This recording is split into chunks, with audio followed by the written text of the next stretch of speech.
Hi, this is Alex Bryant. Welcome to our third webinar in a three-part series about counteracting the effects of the coronavirus on global businesses. As many of you know, the first webinar in the beginning of April was around the tactical short-term quick steps you could take in Asia Pacific and Mexico to address coronavirus, specifically contract manufacturing, assembly, qualifying new suppliers. Then on April 8th, we did a in Mexico, looking at clusters,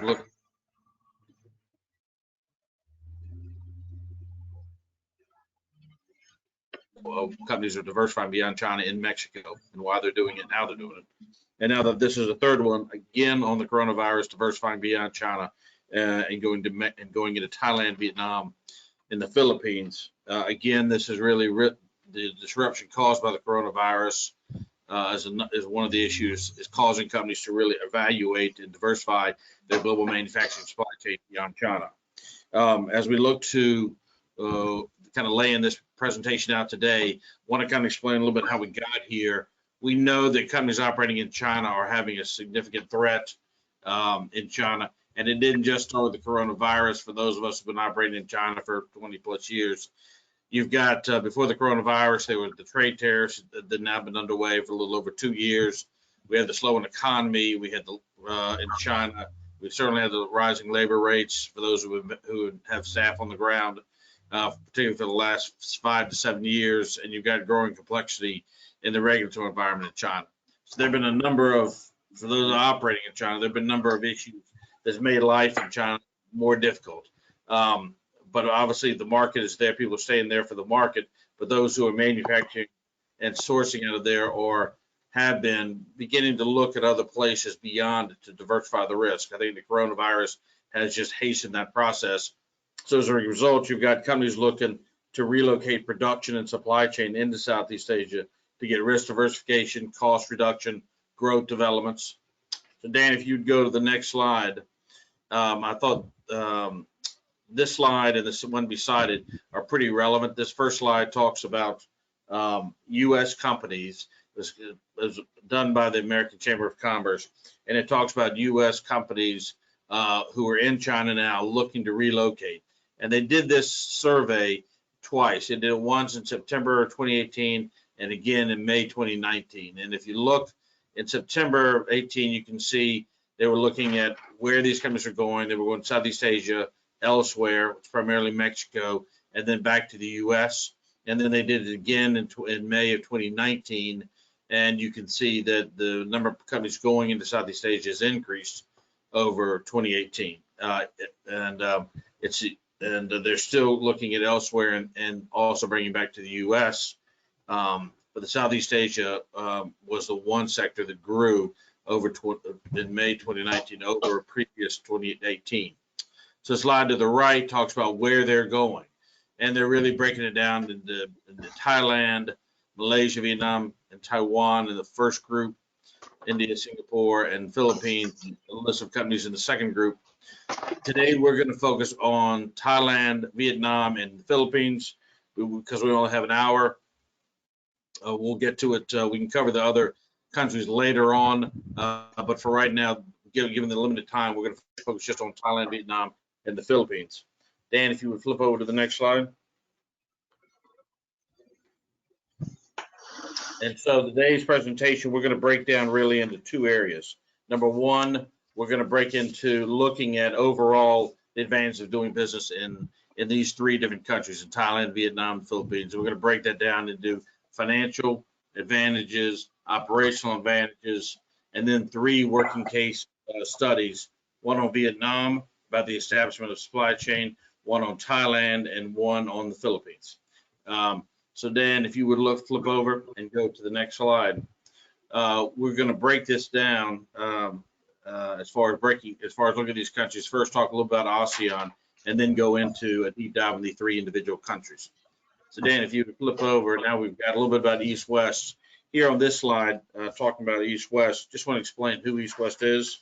We've got a lot of companies on the webinar who are new, so just trying to briefly explain who you are. We operate and focus on operational, commercial, and risk management solutions, really in 4 regions: China, Asia, Mexico, and Central Eastern Europe, all developing markets. That's what we are most comfortable in, working in these developed markets. So the team that we've got in Asia are Filipinos, Thais, Vietnamese. We've got the same in China, heavy China team, and then the team in Mexico and Eastern Europe. And all of us have one qualification, which is all the members of East West, both in Asia and Mexico and Central Eastern Europe, as well as East West here in the U.S., have all lived on the ground in these various countries and had to have P&L responsibilities and had to run a company in these different markets. So all of us have had to hire, fire, run P&L responsibilities, set up operations, close operations in all these different markets, and know how to make money for the company while operating within the confines of U.S. law. So that's about who we are. The next group here, the services we get into today, we're going to focus primarily on manufacturing footprint and the supply chain footprint. That'll be our core focus today as we're looking here at Thailand, because this whole presentation is around diversification of supply chain and diversification of manufacturing beyond China, and the diversification we're looking at here is in Asia. Okay, so the next final slide we've got that I'll be covering is here are the individuals who will be talking, myself, Dan, Mark. So let me introduce two of the members, Dan and Mark. Dan, if you give a brief background, Mark, give a brief background so people understand who you are before we get started. Okay, I'm Dan McLeod.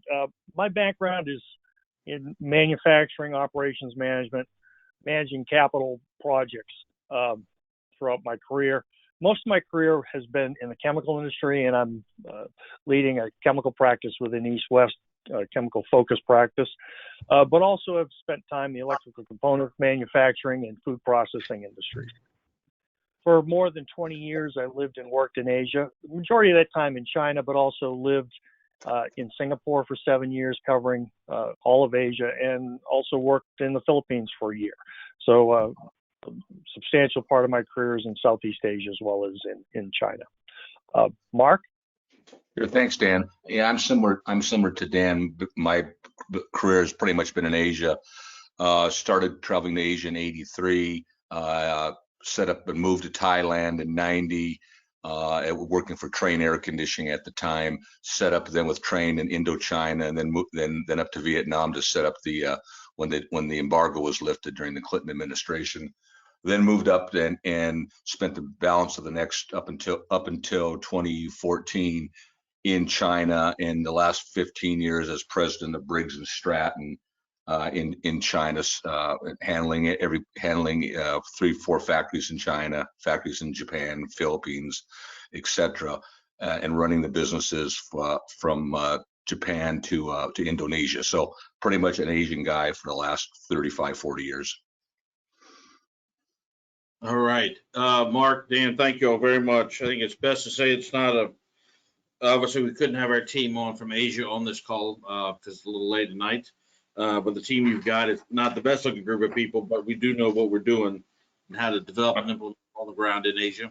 So now we're going to break it down into looking at Thailand, Vietnam, and Philippines, member of the Asian market. So with that, I'm going to turn over to Mark Plum. Mark, if you'll take it from here. Sure, yeah. So as Alex was saying, we're going to break this presentation up into kind of 3 pieces: ASEAN, and then specifically we're going to dig deep into 3 ASEAN countries, and then we're going to dig deep into 3 case studies in the 3 countries of Philippines, Vietnam, and Thailand.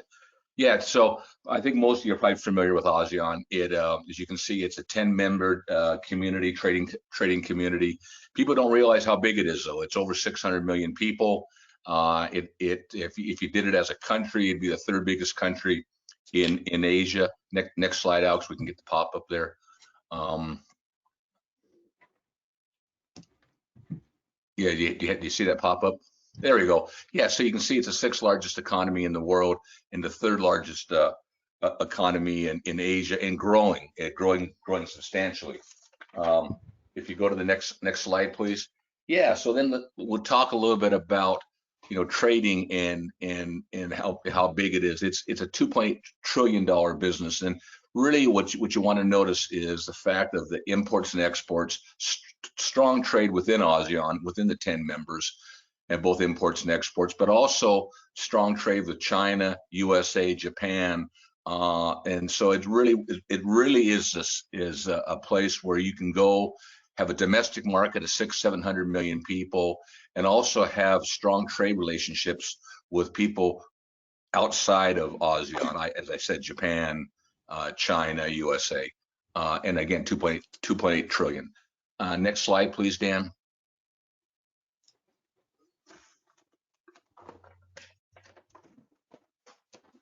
There we go. Yeah. So again, I guess it's all about growth. If you look at this, and we won't belabor all these little numbers and charts and things, but what this really says is it's going to grow. ASEAN from 2020 to 2030 is going to be growing at about 6% a year, and in essence doubling by the year 2030. And you can see how ASEAN fits in. It'll be as terms of total GDP in 2030. Just behind India and ahead of Japan, Germany, France, Kingdom. So, yeah, on a strong growth pattern or growth flight. So you can see it's going to grow to become the world's 4th largest economy by 2050. Next slide, please. Again, kind of another look at the whole growth, particularly on the 3 countries in terms of GDP and US dollar. And this chart really says the same thing. These 3 countries are going to grow 5, 6, 7% a year for the next 10 years, and basically be double their size in 2030. Next slide, please. So let's talk about, let's compare now Thailand, Vietnam, and the Philippines to China in terms of financials. Next slide, please. So the first bullet I think we want to look at, I think, is average annual income. And this is these different numbers. Sometimes we use labor rate, sometimes we use income. It's really kind of hard, but the relative measures are really all the same. And that is Vietnam, whether it's wages or whether it's average annual income, is about 25% that of China. Thailand is about 50-60%, and Philippines is about 40. So if you hit the next slide, we'll talk a little bit about social packages. Those of you who have been around Asia for a while kind of know how it works. China, for the last 20 years, and every year it was a struggle for all of us who ran businesses there. I had over 1,000 employees in 5 factories. Every year the government was dictating how much you had to pay for social benefits. You take your labor rates, let's say $4 or $5 an hour. On top of that, you got to put 40% for health and welfare, retirement, medical, et cetera, all top down, no market intervention at all. Vietnam is similar, but you see Thailand and the Philippines, only a third. When you come to wage inflation, really the same thing. China drives it from top down, and for those who've been there, we were getting 10 to 12% wage inflation every year for many years. It's slowed down some now, but if you go back and look at the last 15 years, wages have tripled in China from 15 years ago. Vietnam is getting a little bit of that from the top down. However, their base is so low, it's still competitive. In Thailand and Philippines, good market intervention. If inflation gets too high, the market tells you your products are too expensive, and it keeps it down. So that's talking about wages and et cetera. Now let's talk a little bit about tax. We all know, I think, basically what our corporate income tax rates are. China's 25, Vietnam 20, et cetera. Philippines 30. Then you have your corporate tax rates. Then you have to add back in, as I said, those social benefit taxes. And if you base that on China, you're close to 68% of a tax burden. And then if you compare that to Vietnam, Thailand, and the Philippines, you can see you're basically at half your tax responsibilities in Vietnam and Thailand as compared to China, and about 60% in the Philippines as compared to China. So your labor rates are half or less in Vietnam, Thailand, and the Philippines, and your tax rates are basically half of China in those same countries. So lower labor costs and favorable tax rates really drives strong operating results. Next slide, please. So Financial Times, the Asian economy is really set to boom. Thailand, Vietnam, and the Philippines. Kind of you move on to the next slide, take a look at some of the operation characteristics of these three countries.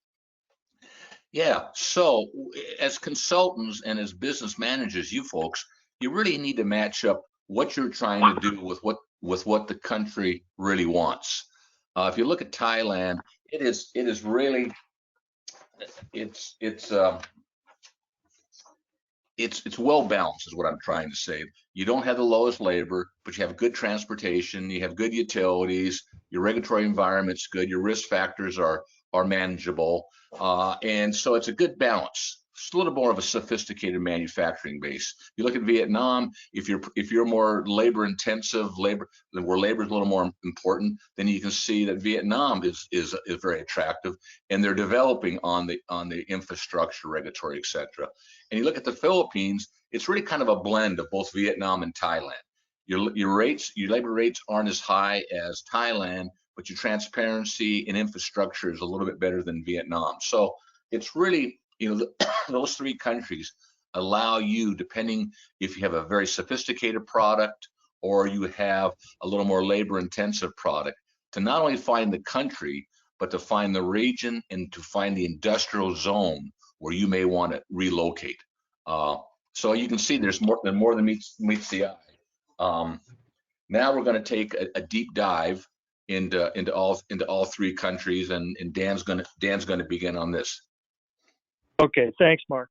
Yeah, we'll talk first about Vietnam, and Vietnam has certainly been in the U.S. press a lot in the last several months. It's got the fastest economic growth in Southeast Asia in 2019, up over 6%, and a strong growth in the manufacturing sector, which both for domestic consumption, but really a boost in exports.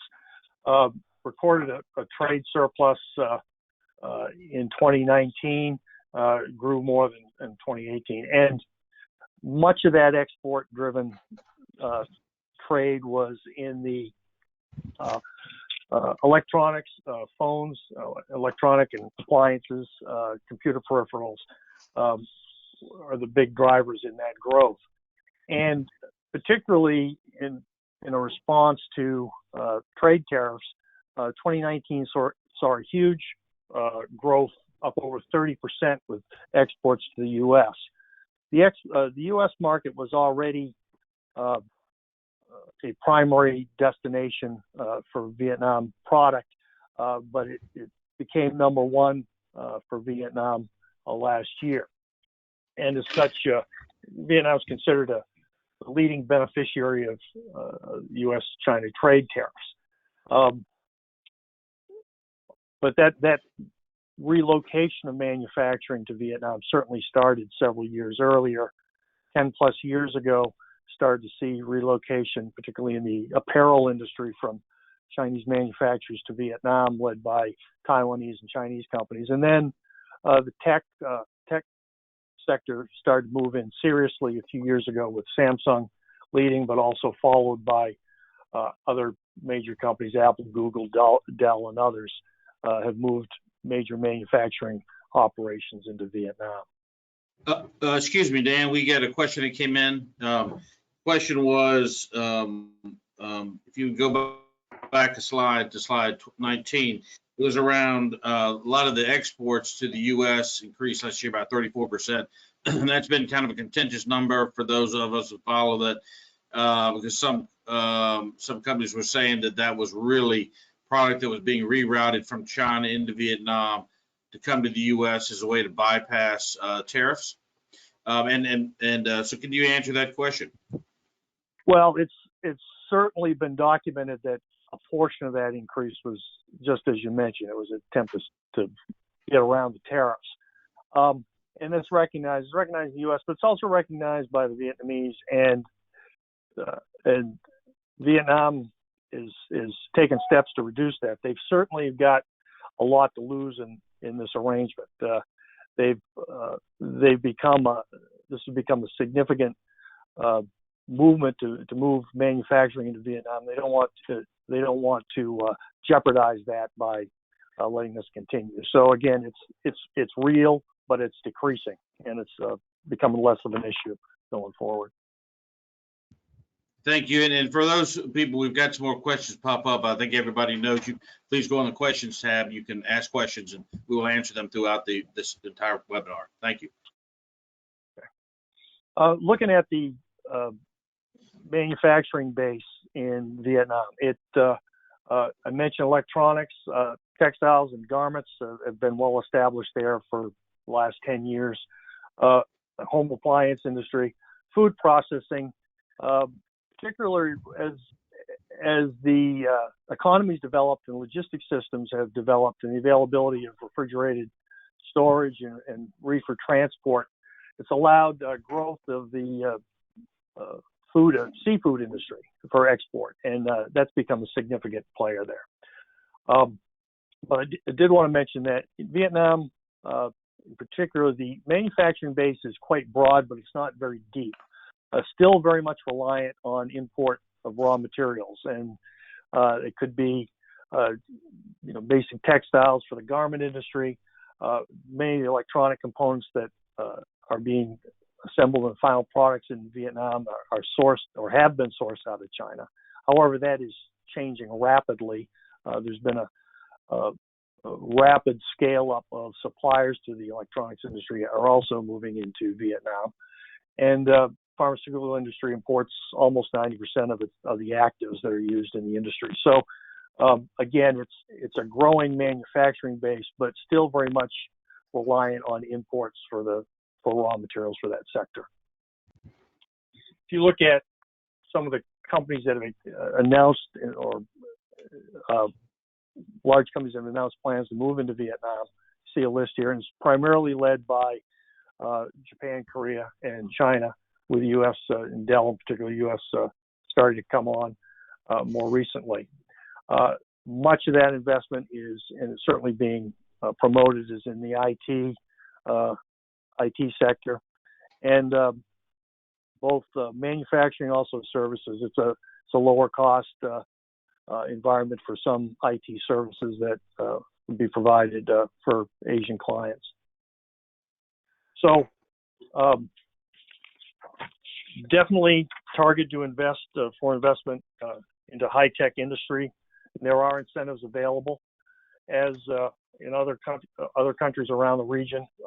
Often corporate income tax is holidays on that or an incentive, and we'll often see 4 years with a nine-year reduction. Also, import-export tax incentives for people that are importing machinery to use in business. So there's a variety of incentives, but it's really focused around promoting foreign investment and moving up the value chain in the manufacturing. So Vietnam has been a haven for industries that require a large labor component, high touch industries, but they're very interested in going beyond that and promoting higher value add manufacturing to be able to attract higher scale investment and higher wages in the economy. So. Hey, Dan, another question came in around Vietnam, and we've been operating there for a while. As Mark mentioned, first one in after eliminated the embargo, and one of the questions that came in was specifically around geography within Vietnam. And where are you seeing the growth in Vietnam, and more the southern Vietnam or more northern Vietnam? Well, historically, it's been around Ho Chi Minh growth, and that's still high growth level. But the major electronic manufacturers came in and began locating around Hanoi, and so right now that's extremely hot, where you've got dozens and dozens of suppliers to that industry are beginning to locate there, and they're again in the northern part of the country. So it's really historically in the south and continues to grow, but there's a lot more activity in the north these days also. Okay, I'll turn it over to Mark to talk about Thailand first. Sure. Thanks, Dan. Yeah, Thailand. Again, as I said, my first trip there was in 81, and I moved there in 90 and lived there a long time. So really have a pretty good perspective on the history of Thailand and the business environment. It's really kind of the godfather somewhat of ASEAN and what they've done there. It's the second largest economy. It's a great manufacturing base. Where the areas of growth, of course, as you can see, it stands for the Eastern Economic Corridor Community. That's south of Bangkok, Chonburi, Rayong, those sort of areas, Pattaya. The thing that where they really have done well, I think, in the last 5-7 years is we've always had a good infrastructure there of components and labor and quality of labor, good universities. They've really boosted up their infrastructure now in the south. We have the third major airport in Thailand down in Utapao, which is down south of Rayong. So and then you have the two major airports, of course, in Bangkok with Vibati and Duong Muong. So they've also got strong rail now going down to some of the new ports in Sadaheep. So putting in billions of dollars in the infrastructure to really expand within 100, 200 miles of Bangkok. So it's they lost out. They saw what infrastructure meant to China, how China developed their infrastructure. Thailand lost a little bit of that business back in the mid to late 90s. So now they're taking what they've already know well and then improving their infrastructure tremendously. Next slide, please. So yeah, as I was saying, we have a kind of a joke that Thailand was China before China was China. If you go back in the early days, back in when I was in the 90s, the appliance guys are there, the Whirlpools, the Sanyos, the Toshibas. All the automobile guys, branded guys are all there. The big brands, be it Japanese, Korean, German, are there, of course. The HVAC guys, the Carriers, the Yorks, the Trains, all well established. Goodyear, Tire Rubber. So all the global brands that you can almost think of are represented in some way in Thailand. And as you can see that from an export standpoint, manufacturing, electronics, plastics, etc., automobile parts. For example, in the Board of Investment that we know really well, they have over 3,000 companies listed in the Board of Investment as in their database as automotive component suppliers. Phenomenal. Exports to the United States, China, Japan. USA is strong. We have a relationship going back to I think to Teddy Roosevelt and the Treaties of Amity, and these allow. They just can't all of a sudden throw duties on like what's happened with China. Just can't happen. We have treaties. With the treaties, you can own land. You can buy your factory and own your land. And those of you who have been in Asia know mostly in most Asian countries, you can't own land, you have to lease. So really some strong opportunities and a lot of tradition. Next slide, please. Hey, Mark, we had a question came up around Thailand. Yeah. Question was relating to the Thailand on the corruption index. Sure. I mean, we've been operating there for 15 plus years. You've lived there. Talk a little bit about Thailand's improvement in that area and kind of where that's looking right now as far as Sure. No, great question actually. So I want to contrast it with China. So China, the corruption there is not so much government top down driven because of the fact that they're pretty tough on government employees. So most of the corruption there in China is at local levels, red envelopes, working with shippers, working with that sort of thing. In Thailand, it's a little bit more government driven than less local and more not so much senior. So, but it's gotten better and it's moved up, I think, now to 36 on the transparency. But one of the things that we do and we recommend is when you're in Thailand, you need partners. And for example, we recommend going into one of the 2 or 3 or 4 of the large industrial zones, where Amata is one that we're quite familiar with. We've done work with in Hemorrhage, and these are your partners. Then they help you deal and work with the local lower level officials that might be trying to give you some red envelope problems. In addition, we recommend if you're working with the Board of Investment, and we know the Board of Investment really well, and if you're working with them and you become one of their Board of Invested companies in Thailand, then you have also strengths that you can turn to and say, guys, I need help. There's some issues going on at the port. There's some issues going on at maybe at customs. Can you help me out? So I think it's who you partner with and knowing what to look out for. Great, thank you. So yeah, so again, repeating a little bit. Number one automotive manufacturer in ASEAN, 12th in the world. Global brands are all there, and if you look at the component suppliers to support that, it's phenomenal.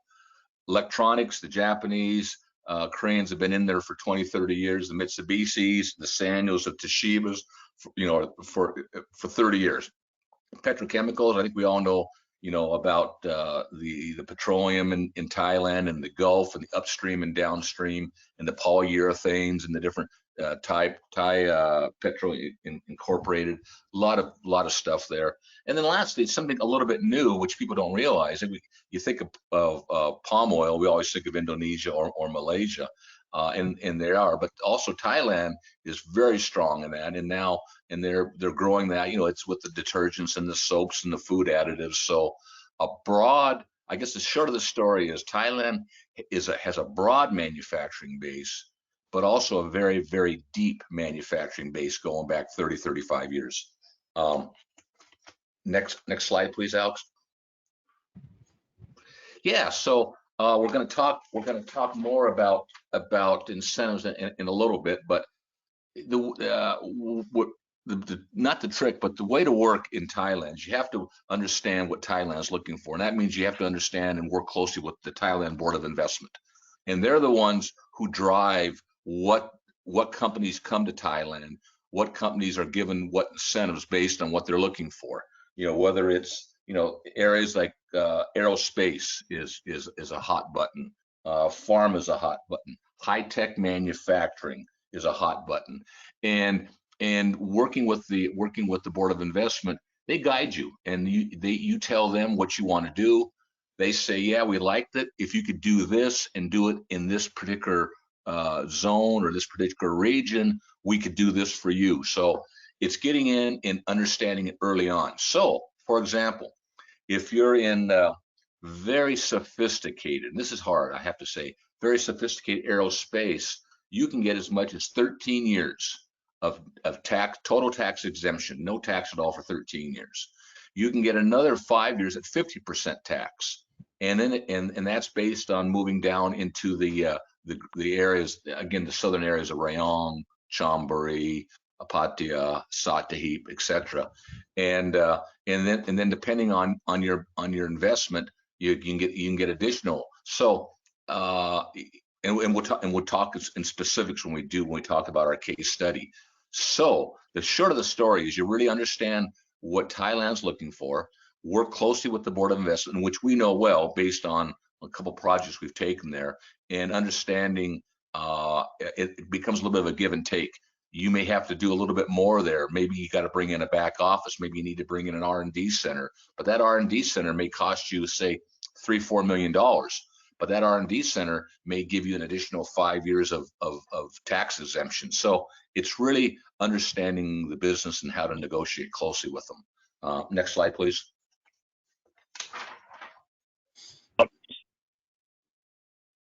And I think it's Dan is going to talk a little bit about the Philippines. Yes. Right, Dan. Yes, I'll talk a little bit about the Philippines. It's the third country that we're focused on today. Philippines has had last few years of strong economic growth. 2019 was second fastest growing economy, with over 5%, almost 6% behind Vietnam. The Metro Manila area is the political, cultural, economic, industrial hub of the country.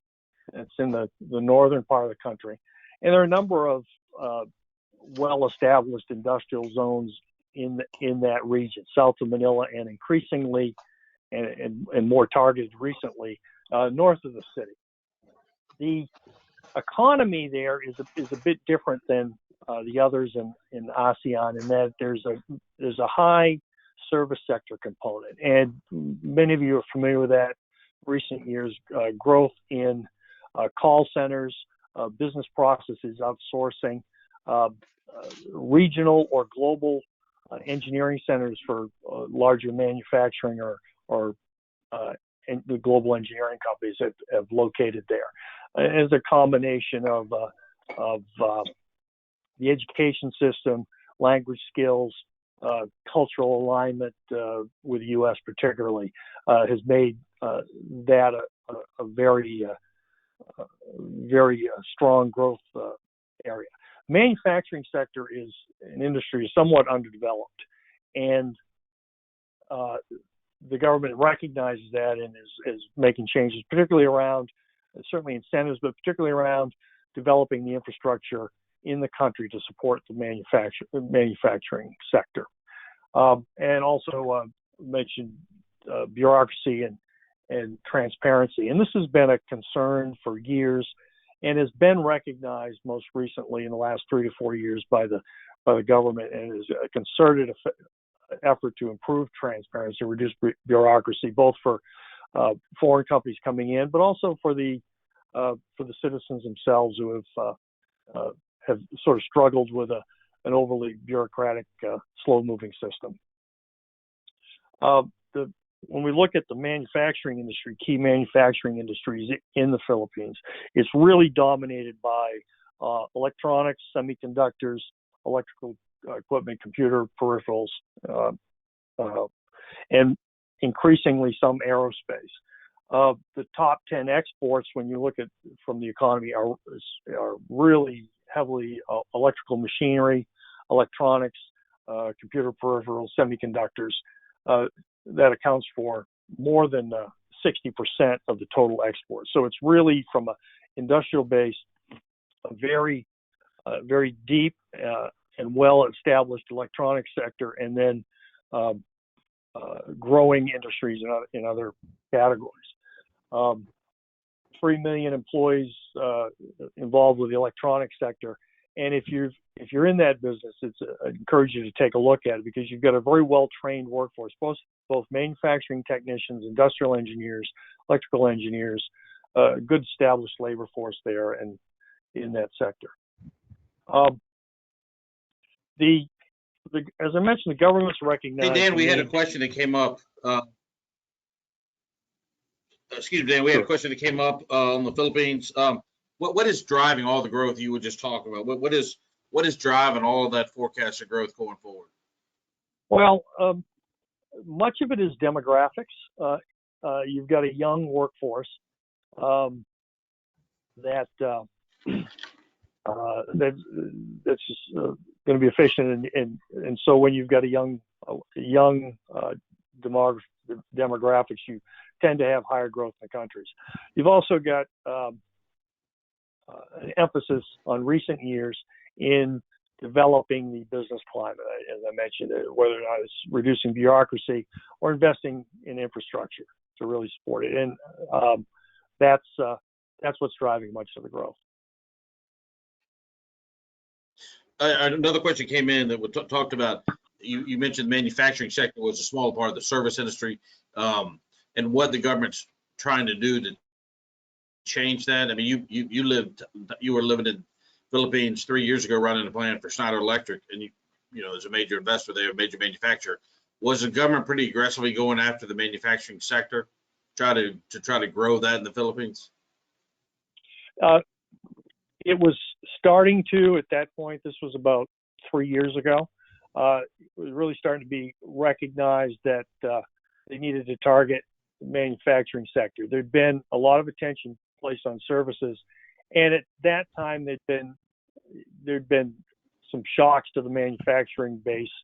Some key automotive manufacturers departed the Philippines and consolidated operations elsewhere in Asia, Thailand, for example. And so it became a bit of that was a shock, and so the government recognized that they needed to emphasize that. And on this slide that I've got now, I mentioned that the first item is what they're calling build, which is really around developing infrastructure. Airports, highways, telecoms are a huge focus in that, and it's really to put in place the logistics and infrastructure support needed by the manufacturing sector. And like other Southeast Asian nations, there's an industrial policy that is focused on attracting higher tech industry. They've got the electronics and computer industry, semiconductor is already there. Aerospace is established, and it's certainly a focus area, but also want to broaden the economy with promoting chemicals, pharma, cosmetics are all considered targeted for growth in that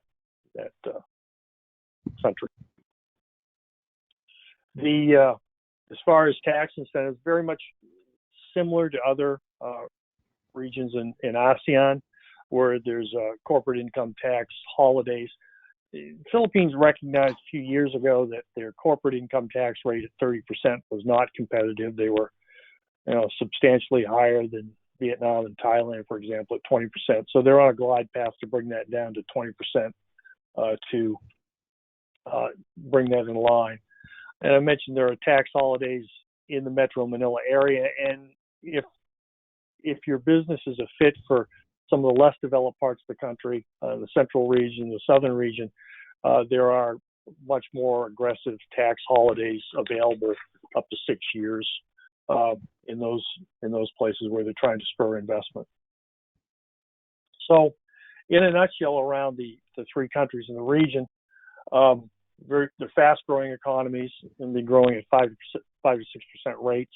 After we get through the current coronavirus situation, we'll be back to 5 or 6% growth. We've got duty-free access to the third largest market in the world, ASEAN, which is generally a young and growing population base, so that's going to continue to have more purchasing power as well as people. And all have growing manufacturing and incentivized manufacturing industries. From Thailand, which is very broad and deep, to Vietnam, which has got a broad but not very deep, really manufacturing ecosystem, and the Philippines, which is specialized in a few key areas. So with that, we will talk a little bit about case studies, and we've got 3 case studies lined up for you, one for Vietnam, one for Thailand, one for the Philippines.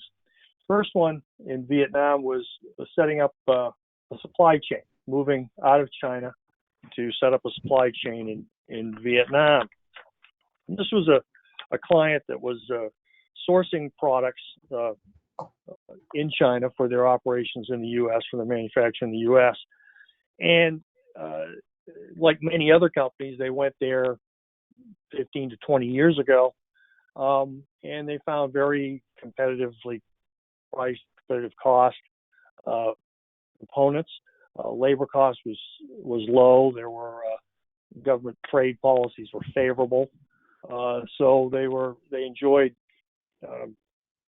good pricing from materials that sourced out of China at that time. But as costs increased, labor in particular, they saw their prices rise substantially, 20% increase over a period of a few years, which they really couldn't effectively pass on to their buyers. Their buyers were very price sensitive, so they attempt to pass that on and attempt to absorb some of it, but they didn't end up losing market share as a result of the increasing costs. So East West was engaged by them to help them develop a strategy to offset the price increases that they'd seen, really around trying to understand where would be a good fit for sourcing the components they were looking for, and be able to effectively manage the quality and get and transport those materials back to the U.S. so they could be used.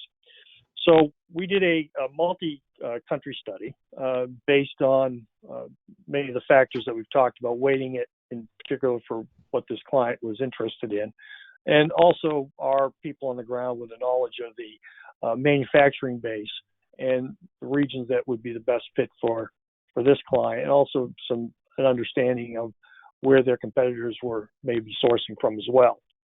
And after doing that work, we decided upon Vietnam would be the best fit, and worked with them to identify suppliers and qualify suppliers for their components in Vietnam. And just as importantly, to work and identify appropriate third-party logistics services that would be able to support them in Vietnam. It's an area the logistics industry has grown tremendously in Vietnam in the last few years, and so both the international logistics providers and some of the domestic companies have grown and really upped their game. And so we were able to not only find suppliers, working to find and qualified suppliers, but bring in a third-party logistics partner that could act as their representative on the ground. And that is, they would place orders with their suppliers. The 3PL would be able to monitor and expedite those orders, bring them in, do incoming quality assurance testing, so that you could be assured that the product going back to the U.S. was fit for use, and provide a modest amount of warehousing so they could hold orders, consolidate loads, and optimize the freight spend for getting the product back to the U.S. The results of that was cost reduction, reduced cost on their spend. They could reduce their inventories after we got up and running for a few months. They could demonstrate that they weren't having quality problems. Logistics were smooth. They were dealing with a very professional and knowledgeable 3PL, so they could be assured that deliveries would arrive when they were expected, so they could reduce their inventory, and that freed up $1 million of cash, and also achieved 5% freight savings, what they had anticipated based on the capabilities of the 3PL they were working with. And over time, over a period of 3 years, they recovered much of the market share that they had lost previously to move into Vietnam. So, hey Dan, we had a question. Dan, we had a question that came in on the Vietnam. One of the knocks we've been operating there for a while in Vietnam, is that some of the suppliers you find, some of the companies you find, vendors, some of them will have, as in China and other parts of Asia, you'll have an owner of a company may have several different equity holdings in other suppliers, and it's not transparent to someone trying to buy from them. And also sometimes you get these suppliers that are in pretty severe financial problems. When you all go into that case, how did you go about finding out about the ownership and the equity holdings and any transparent problems when you're trying to find these Vietnamese suppliers? Well, that's always a concern in emerging economies, and Vietnam, same as any others. As you said, you need to dive in and figure out who owns the company, and so whether when you're evaluating multiple suppliers, are you really evaluating multiple suppliers, or are you talking to three companies that are all controlled by the same people? And so we have on the ground in the geographies we work in, we have security and investigative services, generally former police people that we call on to do deep dive background checks, both on company ownership, but also reputational due diligence. So talk to people in the marketplace, understand what the reputation of these suppliers are in the marketplace. And that's an issue in Vietnam, certainly, particularly there with some of the suppliers having financial problems and being able to recognize that up front. Okay, thank you.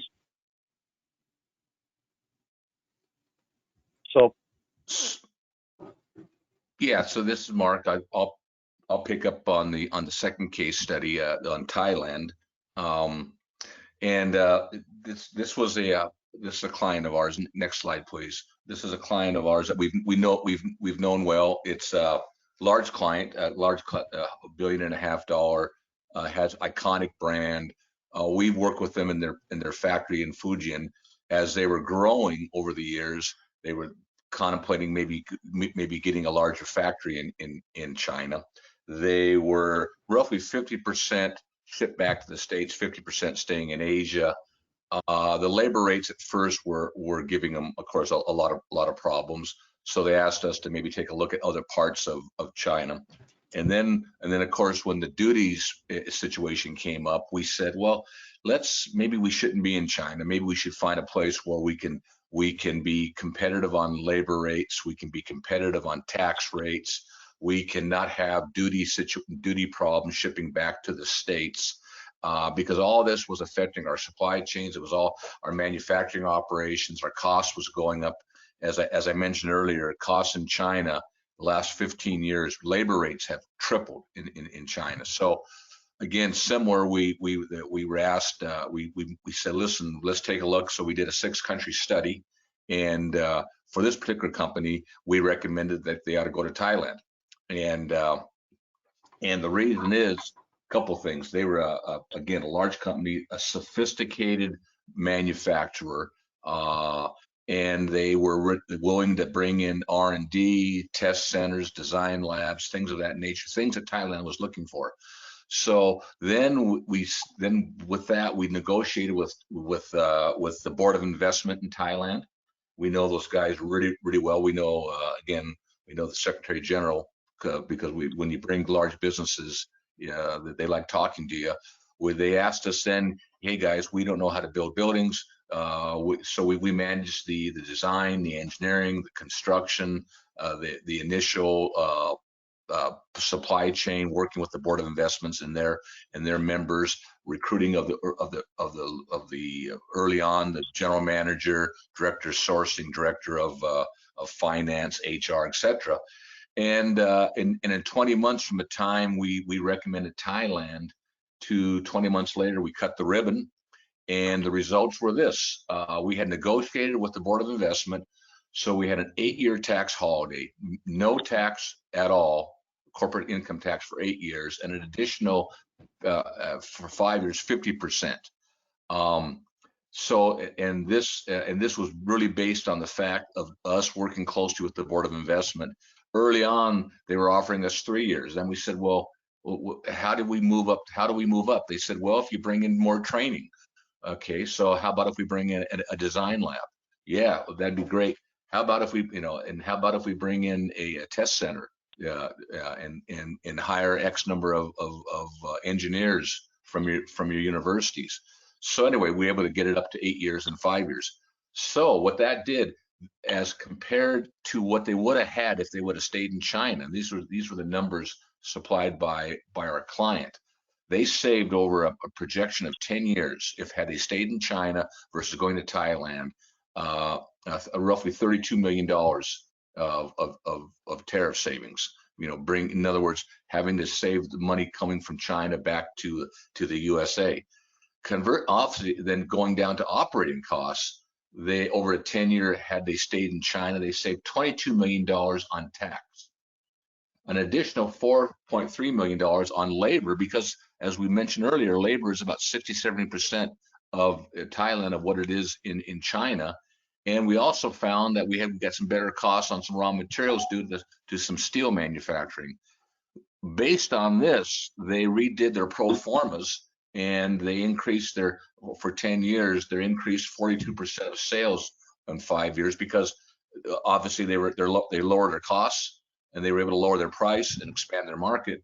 And then that in turn also drove their revenue. So this was a win-win, and it really got them out of the problem in China, which was rising, of course, costs, labor costs, the tariff situation, and then of course now they don't even have to think about and then of course with the virus, but that's they're able to work around that a little bit. So all in all, a good project. And then Dan, for last. Mark, I think this would be a case of a scenario where this client went to China originally, had that facility down southern China, and they went there, and they originally were selling into the China market. And I think just over time, they started getting sales into Asia Pacific, and they really hadn't planned on getting that, but they started getting sales in Thailand and Singapore and Philippines and Malaysia and Indonesia that they really hadn't planned on it. So that when the opportunity came along to look at other areas, they were open to looking at Asia, but they knew very little about it. And I think we've seen that with a lot of companies who've been there, and they're now selling into Asia. And they had Really wasn't part of their original business plan. Yeah, you're exactly right. I mean, we talk about it. If you're in China for China, meaning you're building in China and selling in China, then you need to improve your operations in China. In this case, as we mentioned earlier, they were about 50-50 in growing. They were growing more outside of China than in China. So going down to ASEAN and picking the right country hit all the buttons. It hit the fact that they were going down to where their markets were. They were getting better labor. They were getting better tax rates, and they weren't restricted now by tariffs coming out of China back to the USA. So yeah. Great, thank you. Sure. Okay, in our final case study, we'll talk about a project we did in the Philippines where we set up an assembly operation for a client that relocated part of his operation from China to the Philippines. This was a manufacturer of water pumps, industrial water pumps. They had an assembly facility in Chongqing in southwestern China, well inland. They assembled product, sourced the components both internally and from outside vendors. And the business had done fairly well outside of China. They went there as originally as their base market, but they'd been successful growing in other parts of Asia until the majority of their business from that facility was outside of China. They'd outgrown the facility, and they wanted to look at options. They had some challenges with sort of the administrative aspects of export, the VAT tax regime. There's normally a rebate on exports that can change rapidly and without a whole lot of notice, and can make quite a significant impact on your business. And there was some frustration around just the administrative aspects of exporting from their location. So they contacted East West, and we wanted to help them develop a strategy, lay out what their options could be, where they might want to consider going. Did a multi-country study, looked for particularly around free trade zones in the region that might be a good fit for them. And we came up with a very attractive site in the Philippines, in Subic Bay, just north of Manila, that provided free trade zone, the administrative support from the free trade zone, very good technical and manufacturing labor supply was available in the region, good logistics, which was really key to being able to serve their clients throughout Asia. And we're able to identify local domestic suppliers in the Philippines that could support the operation. Once we decided where, East West provided a project manager for them to do the implementation, negotiate leases, do the design and fit out of their new space, the new manufacturing, the new office space, qualify suppliers, and recruit some of their senior people there. And got that done up and running within 6 months. So it was a pretty fast track project. The results of that, we were able to get 3 years of a tax holiday. The big driver was subsidized lease rates. We were able to lease manufacturing office space there well below market price. And the free trade zone in Subic was aggressively marketing for foreign investment, particularly U.S. investors. And so we were able to take advantage of that. We were able to reduce the freight cost by being closer to their ASEAN market, and also benefited from reduced labor costs in the Philippines, and then alleviated much of the administrative burden.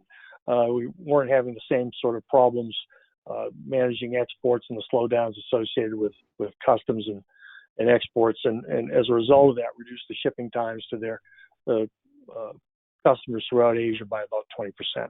So all in all, a pretty good win. Alex, turn it over to you to wrap up. Yep, we are right at an hour. We want to keep it at that. This was the final webinar. We had a number of questions come in. We'll come back to you in person. The final question, though, was, Dan, someone came in and asked a question about the Manila port, the port of Manila, which is congested, and what the country of Philippines is doing to alleviate that congestion with their infrastructure spending. Well, they're definitely focused on the Port of Manila, but they're also quite a bit of logistics spending is targeted towards highways, airports, and ports north of the city. We mentioned Subic, but in that general area, the last 3 years has been targeted to improve the logistics infrastructure there. So there's the port congestion and streamlining the bureaucracy is part of it. Roadway access in the Manila area is improving. That'll help debottleneck, but also to try to provide reasonable alternatives to Manila just outside the city, to the north primarily. Okay, great. Well, look, that concludes the East-West three-part series on counteracting the effects of coronavirus on global businesses. Thank you very much. We will be providing you a copy of this presentation if you would like, and we look forward to talking to you further. But again, thank you for participating in this activity. Take care. Bye-bye.